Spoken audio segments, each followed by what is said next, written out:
Hello, everyone. Welcome back to Spoken English Radio. I'm Sarah. And I'm James. Welcome to Episode 7. Today, we're doing something a little different. Usually, we dive straight into a conversation, but today, we're going to stop and look at the engine of the English language. Uh-oh. Are we talking about grammar? Yes, but don't worry, James. It isn't scary. We're talking about the simple present tense. Okay, that sounds easy. I eat, you sleep, we run. Simple, right? It looks simple, but many students make mistakes here.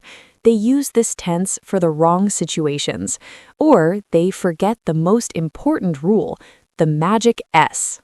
Ah, the magic S. I know it well. So today, we will explain exactly when to use this tense, how to use it, and then we will listen to a conversation about our daily routines to see it in action. Okay, James, question number 1. When do we use the simple present tense?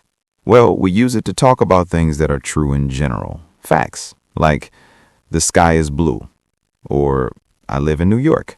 Exactly.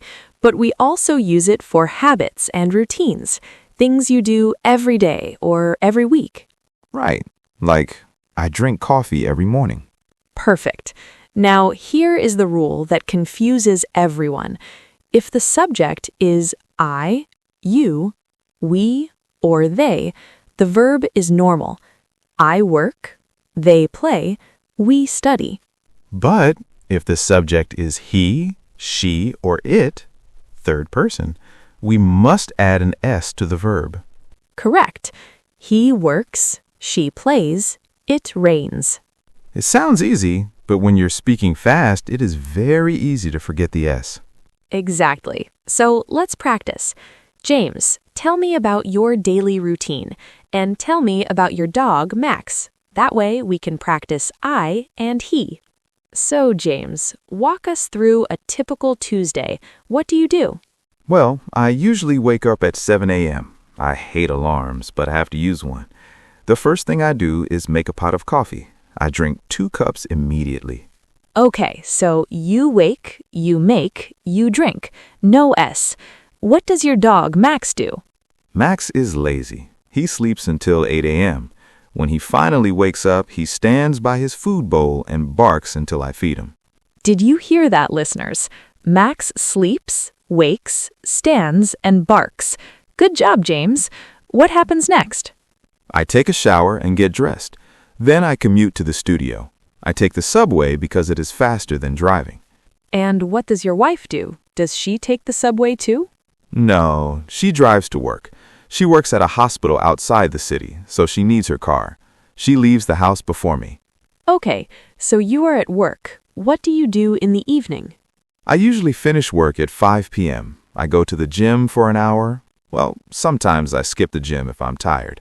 Then I go home and cook dinner. And Max? Max waits for me at the door. He wags his tail when I come in. Then he sits under the table while we eat, hoping for some dropped food. He sounds like a good boy. He is. We usually watch TV for an hour to unwind, and then we go to bed around 11 p.m. That is my exciting life. That was a perfect example of a daily routine. But James, you used some special words to tell us how often you do things. Ah, yes. I used adverbs of frequency. Listeners, when we use the simple present, we often use these words: always, 100%, usually, 80%, sometimes, 50%, never, 0%. For example, I said, I usually wake up at 7 a.m. This means most days, but not every day. And you said, I sometimes skip the gym. Yeah, actually, I often skip the gym. At least you're honest. We also used some great vocabulary verbs. To commute, this means to travel from your home to your work. To unwind, this means to relax after a long day.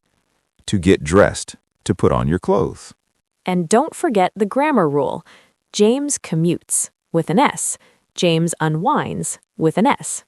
So, listeners, here's your homework for today. We want you to practice the magic S. In the comments, write one sentence about yourself and one sentence about a friend or family member. For example, I drink tea, my mother drinks coffee. We will check your grammar in the comments. Thanks for tuning in to Spoken English Radio. Don't forget to like and subscribe to Spoken English Radio for your daily fluency practice, and give this episode a big thumbs up, a like. It really helps people like you find our podcast. Please share this with anyone who is learning English. We want to help as many people as we can. We want you to practice. Thanks for listening. Bye for now.